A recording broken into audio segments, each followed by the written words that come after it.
রাসূল সাল্লাল্লাহু আলাইহি ওয়াসাল্লাম বলেছেন যে, সালাতের মধ্যে এমন দুটি জায়গা আছে যেখানে আল্লাহ তাআলা তার বান্দার দোয়াগুলোকে কবুল করে থাকেন এবং তোমরা চেষ্টা করো খুব বেশি করে সেই জায়গাগুলোতে দোয়া করতে। আল্লাহ তাআলা আমাদের দিকে মনোনিবেশ করেন যখন আমরা সালাতে দাঁড়াই। আল্লাহ সুবহানাহু ওয়া তাআলা একটি প্রশ্নের জবাব দিয়েছেন সালাতের মাধ্যমে। সেটা হলো রাসূল সাল্লাল্লাহু আলাইহি ওয়াসাল্লাম যখন মেরাজ থেকে ফিরে এসে সাহাবাদেরকে বর্ণনা দিয়েছেন, সাহাবাদের মধ্যে একটা মনের আকুতি বলি, আকাঙ্ক্ষা বলি, এটা জেগে উঠেছিল, আমরা কি আমার মহান রবের সাথে কথা বলতে পারবো না? আমরা কি আমার কথা তার সামনে উপস্থাপন করতে পারবো না? তিনি কি আমার কথার জবাব দেবেন না?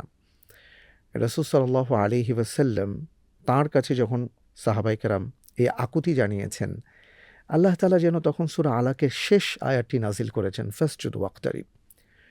তুমি যখন সালাতের মধ্যে সিজদায় চলে যাবে, তখন তুমি আমার অতি নিকটে চলে আসো। তখন তোমার সাথে আমার সাথে আর কোনো পর্দা থাকে না। এইজন্য রাসূল সাল্লাল্লাহু আলাইহি ওয়াসাল্লাম বলেছেন যে, সালাতের মধ্যে এমন দুটি জায়গা আছে যেখানে আল্লাহ তাআলা তার বান্দার দোয়াগুলোকে কবুল করে থাকেন এবং তোমরা চেষ্টা করো খুব বেশি করে সেই জায়গাগুলোতে দোয়া করতে। এর মধ্যে একটা হলো সেজদা, আরেকটা হলো সালাম ফিরাবার আগে।